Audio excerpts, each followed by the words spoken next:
Leçon numéro 2. J'ai donné à tout ce que je vois dans cette pièce, dans cette rue, de cette fenêtre, dans ce lieu. Donc, j'ai donné à tout ce que je vois toute la signification que cela a pour moi. On élabore là-dessus avec la prochaine diapo. Donc, l'idée ici, en fait, ressemble un peu à la première leçon. La première leçon nous invitait finalement à regarder les objets et finalement dire « ça ne signifie rien ». Maintenant, on va prendre les objets qui nous entourent et cet objet-là, bien, nous lui avons donné toute la signification que cela avait pour moi. Donc, en fait, ça suit un peu. Donc, on est parti, cette table ne signifie rien pour moi. Maintenant, cette table, je lui ai donné la signification qu'elle a pour moi. C'est donc, si on a maintenant une signification, donc si la table signifie maintenant quelque chose pour nous, c'est parce que nous lui avons donné cette signification-là. Au départ, quand on était jeune, quand on était tout petit, quand on était de petits bébés, on regardait une table et ça ne signifiait absolument rien pour nous. Maintenant, qu'est-ce qui s'est passé entre cette époque-là et l'époque d'aujourd'hui où quand je regarde une table et la table a mille et une significations, c'est parce qu'on lui a donné cette signification-là. C'est quelque chose qui a été acquis. Vous me suivez? Donc, et c'est vrai pour la table et c'est vrai pour tout finalement. Toutes les choses que l'on nomme, bien, c'est nous qui avons nommé ces choses-là.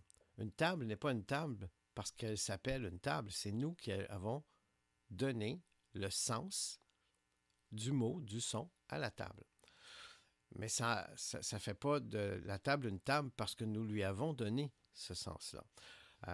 Les oiseaux, par exemple, ne nomment pas les arbres. Nous, on regarde un arbre, on dit « Ah, voilà un arbre ». Est-ce que l'oiseau dit le mot arbre? Non. Donc, voyez-vous, mais ça n'empêche pas l'arbre d'être ce qu'il est. Donc, les choses n'ont pas besoin d'être nommées pour être ce qu'elles sont. Alors, voyez-vous un petit peu le jeu où on s'en va vers une déprogrammation un petit peu des choses ou de leur signification, qu'elles symbolisent pour nous. Souvent, le symbole, c'est nous qui lui avons donné. Nous avons donné toute la signification des choses aux choses et c'est quelque chose qui a été acquis. Donc, le but de l'exercice va dans le même sens. C'est finalement de revoir un peu comment nous avons, au fil des années, donné une signification aux objets. Alors, leçon numéro 2, on regarde autour de nous. Sans stress, encore une fois, on fait ça pas plus qu'une minute. Et j'ai donné à tout ce que je vois dans cette pièce toute la signification que cela a pour moi. Et on peut le faire objet par objet. Donc, j'ai donné à cet objet-là toute la signification qu'il a pour moi. J'ai donné à un objet plus loin. On peut regarder à travers la fenêtre. On peut regarder dans le parc. Si on est dans un parc, sur le bord de l'eau. J'ai donné à ces objets-là toute la signification qu'ils ont pour moi. Donc, on nous dit le seul critère pour appliquer l'idée à quelque chose est simplement que notre regard se soit posé dessus. Donc, on ne cherche pas à choisir quelque chose. Notre attention est attirée par ça et on applique l'idée, la leçon du jour. Ne pas inclure trop d'objets. On ne veut pas faire de tension avec tout ça. Ça se peut que ça crée en vous une sorte de conflit intérieur. C'est comme... C'est possible que ça arrive. C'est pas grave. Si jamais vous sentez au fil de ces exercices une tension apparaître, arrêtez l'exercice.